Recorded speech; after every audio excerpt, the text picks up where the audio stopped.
Hello, my name is Jeremy Carson, but you just have to call me J. Simple. Yes, guys. Lumayan, kemarin habis refreshing sedikit ke Bali. Dan banyak pertanyaan di Instagram gue, akhirnya gue kepikiran untuk membuat video YouTube dan akan cerita-cerita gimana perjalanan gue kemarin. Ini dia videonya. Welcome to John's YouTube channel. Alright, jadi gengs, kemarin tuh ketika gue ke Bali, banyak yang DM, emang udah bisa ya travel ya? Berapa lama bang? Naik mobil? Perlu tes dulu nggak COVID? Dan pertanyaan-pertanyaan yang lainnya, Bali gimana? Rame atau enggak? Kayak gitu-gitu. Nah pokoknya nanti gue akan share aja, akhirnya di sini gue akan share. Gue kan bercerita, sebetulnya gue nggak niat banget buat video tadinya, gue pengen liburan doang, tapi tiba-tiba waktu perjalanan pulang, kayak seru juga nih kalau gue buat konten ya, video cuma cerita-cerita doang gitu. Tapi akhirnya gue nggak bikin video-video stock shot-shotnya, paling nanti gue masukin ya foto-foto, instastory, ataupun ya video-video sedikit-sedikit lah ya gitu. Jadi kita akan bahas dulu dari pertama nih. Jadi awalnya gue kenapa ke Bali tiba-tiba, karena emang random banget. Itu tuh hari Minggu kalau nggak salah, kita hari Sabtu atau hari Minggu kita ngobrol-ngobrol. Tadinya tuh kita mau ke Semarang ke Jogja, tapi akhirnya end up-nya kita ke Bali. Nah jadi ke Bali itu gua ambil jalur darat. Kenapa? Karena masih belum merasa secure kalau naik pesawat gitu, dan gue pengen traveling tapi yang aman-aman aja lah gitu loh. Akhirnya udah kita pergi berempat, teman-teman doang.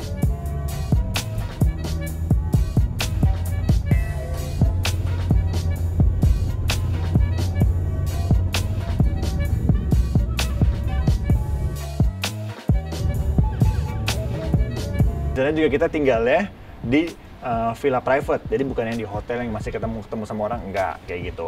Nah perjalanan ini kita udah bisa travel, sudah bisa ke Bali, sudah open Bali buat para turis ya. Nah pertama perjalanannya kalau dari lewat jalur darat itu gue berangkat dari Jakarta. Kalau dari Jakarta itu kan kita ke pelabuhan Ketapang di Banyuwangi. Itu kurang lebih kemarin tuh gue perjalanan makan waktu 14 jaman lah, 14,5 jaman lah. And then dari pelabuhan Ketapang kita nyebrang ke Gilimanuk, itu kurang lebih ya setengah jam 40 menitan lah ya kalau naik ferry.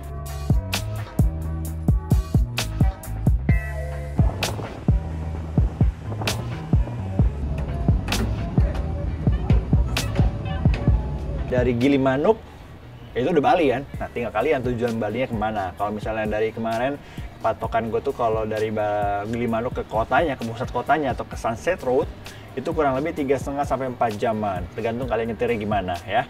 Nah kalau gue kemarin perjalanan itu lancar, sweepy, dan enak banget sih. Kan juga jalan ke Bali kan juga tol to tol ya, tol berapa ratus kilometer itu udah tol semua. Dan kita ke Bali itu kan kurang lebih ribuan lah. Kita ke Ketapang aja udah 1000 km. Jadi ya 1300-1300an lah sampai Bali ya dari sini.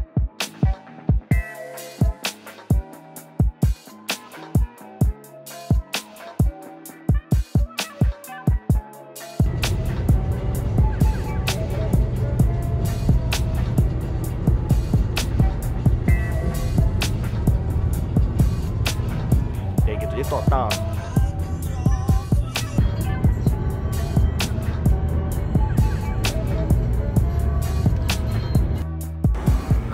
sampai Bali. Makan dulu deh sebelum ke villa.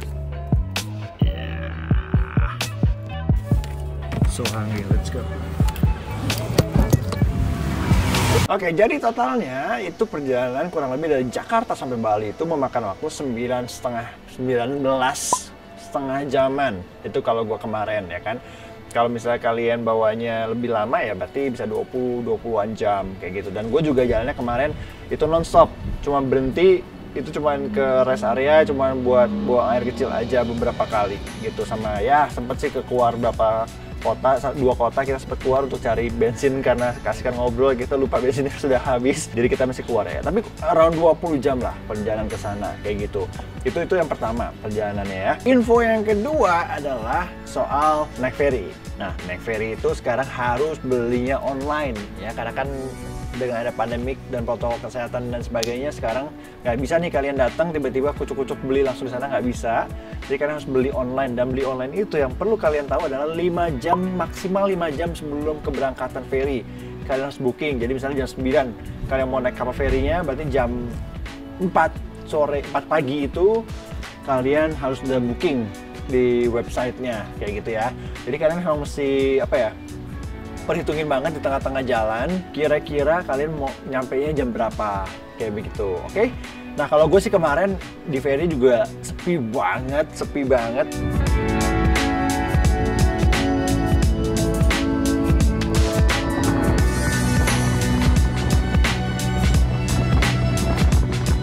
Ketika kita berangkat itu mobil pribadi cuma gua sendiri, cuma satu mobil pribadi. Ada sisanya ada 4 truk aja, jadi sekosong itu. Waktu pulangnya juga sama, cuma ada 2 mobil pribadi, 1 mobil pick up sama truk kayak nggak ada deh waktu pulangnya. Jadi kondisinya waktu gua kemarin itu sesepi itu. Kemarin itu gue pergi tanggal berapa ya? Kemarin itu gue pergi tanggal 28 Agustus. Jadi kondisinya seperti itu ya. Nah, kayak tadi udah beli online 5 jam sebelumnya. Jadi jangan sampai kalian bawa waktu.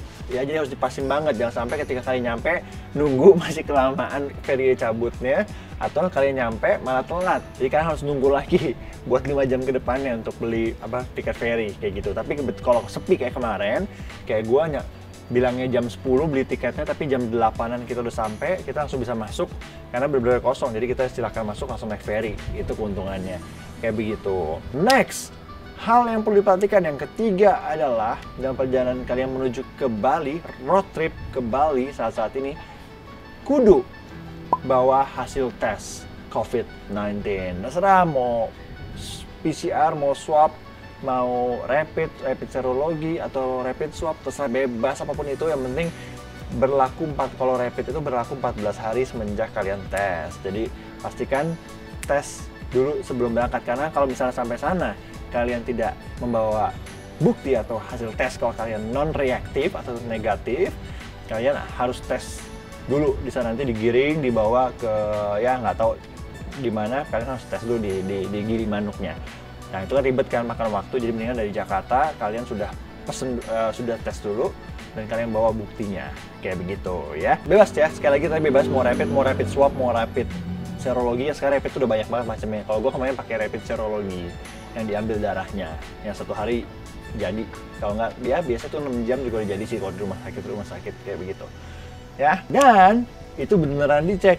Jadi nanti kalau kalian udah sampai Gilimanuk ya, itu langsung keluar dari ferry, langsung di stop tuh, dicek SIM, KTP, semua yang ada di mobil itu, dan juga rapid testnya kayak begitu. Nggak cuma sekali, 2 kali dicek. Udah lewat yang pertama, keluar dikit lagi, beberapa meter, dicek lagi. Jadi seketat itu di Bali, jadi menurut gue cukup aman dan cukup ketat juga. Jadinya juga buat kita merasa aman sih di Balinya sendiri gitu. Nah, kondisi di Balinya, gue tinggal di Uluwatu, gue tinggal di Villa Phoebe Bali, Villa Phoebe, ini foto-fotonya.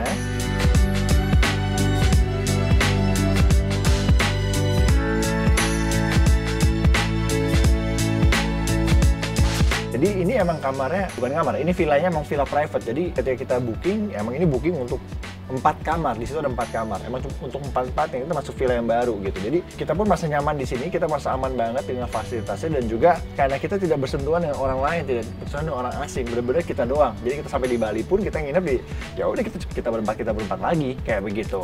Karena kalau gue berpikir kalau kita ke hotel kan pasti kita ketemu lagi dengan resepsionisnya, dengan cleaning service-nya, dengan tamu-tamu yang lain, ya kan. Terus kalau mau berenang juga kolamnya kan bisa dipakai buat orang lain gitu. Itu buat gue gak nyaman. Jadi kenapa gue pilih villa private ya karena itu kolam ya buat kita doang kayak begitu. Jadi kita mau ngapainnya bebas di situ.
itu daerah Uluwatu itu.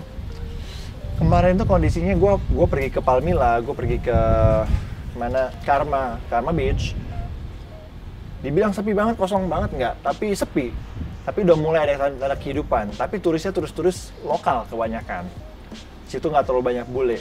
Kemarin waktu gue datang ke sana ya, kayak gitu. Jadi gue masih aman banget dan juga protokolnya juga lumayan ketat di sana dan juga dibatas-batasin yang masuknya. Jadi enak, aman banget gitu. Jadi walaupun kita pergi ke pantai-pantai, kita makan di pinggir pantai, tetap aja itu ya meja kita doang, pace kita doang, kayak gitu. Kita mau main di air di pantai juga dikit banget yang main air di situ. Jadinya enak, aman gitu.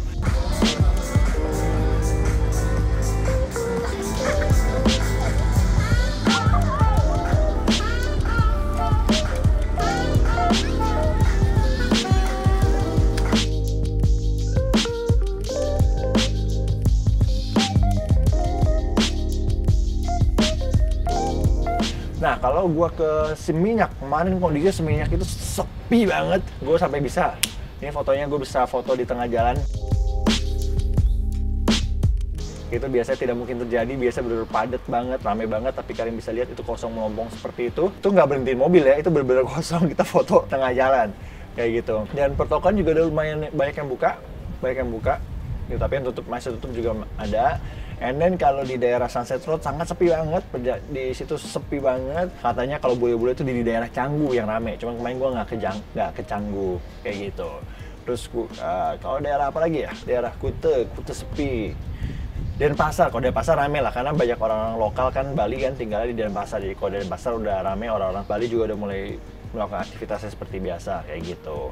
Jadi kalau di kota sendiri pun seperti itu kondisinya. Nah, apa lagi ya infonya ya tentang perjalanan ke Bali kemarin? Kayak begitu kira-kira. Gue bingung lagi. Kalau nggak kalian bisa coba terus pertanyaan di bawah ini. Kalau nggak kalian DM, gue juga bisa, nanti gue bisa jawab ya. Kalau misalnya pernah lengkap info-infonya. Ini gue cuma hanya sekilas cerita doang sih sebetulnya. Jadi kira-kira kalau kalian ada pengen liburan ya kan, kalian sudah bisa liburan karena masih banyak juga nanya ke gue kayak, oh ternyata bisa liburan ke Bali sekarang. Oh ternyata naik mobil tuh gampang ya ke sana kayak gitu. Kalau gue sih rekomen banget buat naik mobil ya sekarang kalau traveling ya. Jadi kalian aman dengan protokol kesehatan juga kan, kalian lebih aman lah kalau misalnya naik mobil sendiri dengan orang-orang yang kalian kenal dan juga sudah tes bareng-bareng gitu, dibandingkan kalau naik kendaraan umum atau naik pesawat yang ya pesawat pun juga udah ada protokol kesehatan ya, tapi kalau gue sendiri masih agak serem ya sekarang ya, nggak tahu kapan saya ready-nya naik pesawat kayak begitu. Nah jadi udah, tipsnya adalah tetap kalian harus tes pastinya sebelum dan sesudah pulang dari kalian berwisata juga. Kalau bisa kalian karantina dulu mandiri ya kan, and then langsung tes lagi ya kan, biar tahu